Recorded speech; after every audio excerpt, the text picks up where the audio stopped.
Hanging के case का postmortem करते वक्त अगर आपको हार्ड बोन का फ्रैक्चर मिलता है और उस फ्रैक्चर के बेस पर मैनर ऑफ डेथ अगर आप मर्डर बता देते हैं या होमिसाइड बता देते हैं तो शायद आप एक गलती कर रहे हैं। जी हाँ फ्रेंड्स, फिल्मों में काफी दिखाया जाता है या सीआईडी में भी आपने देखा होगा कि हार्ड बोन का फ्रैक्चर मिला और उसको तुरंत से मर्डर या होमिसाइड डिक्लेयर कर दिया। बट फ्रेंड्स, रियल लाइफ में ऐसा नहीं होता है। फ्रेंड्स, फॉरेंसिक की बुक है मोदी की मेडिकल जूरिस्प्रूडेंस, अगर उसकी बात करें तो उसमें लिखा हुआ है कि एज ए रूल अगर हार्ड बोन का फ्रैक्चर है it means it is homicide in nature. But recent advancement की अगर हम बात करते हैं तो आज के टाइम पे जो स्टडीज हुई है उनके बेस पे अगर हम देखें तो पबमेड में एक आर्टिकल पब्लिश है जिसमें ये कहा गया है कि 40 केसेस सुसाइड के उन्होंने स्टडी की है, जिसमें से 4 केसेस में हायोइड का फ्रैक्चर और 6 केसेस में हायोइड प्लस थायराइड का फ्रैक्चर।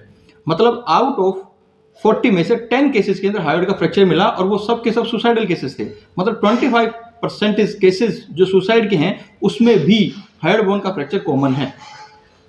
रेड्डी की बुक है और पारिक की बुक है, उसमें भी ये लिखा हुआ है कि सुसाइडल केसेस के अंदर भी हायोइड बोन के अंदर फ्रैक्चर मिल सकता है, although it is rare but मिल सकता है।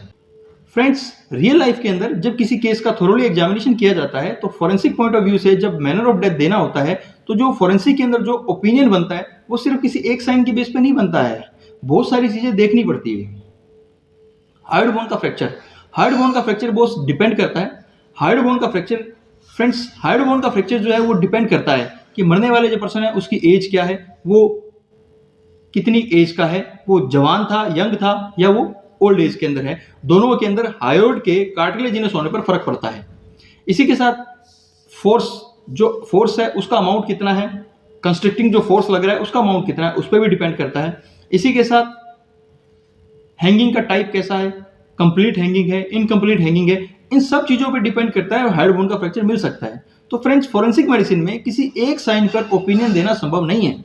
सब चीजों को मिला करके, सबको आपस में इन्वेस्टिगेशन करके, सबको आपस में कोलैबोरेशन करके फिर ओपिनियन दिया जाता है। अगर ऐसे ही मेडिकल टिप्स जानने हो और ऐसे ही फॉरेंसिक मिथ्स तोड़ने हो तो फॉलो कर लीजिएगा forensic truth with doctor Somani को।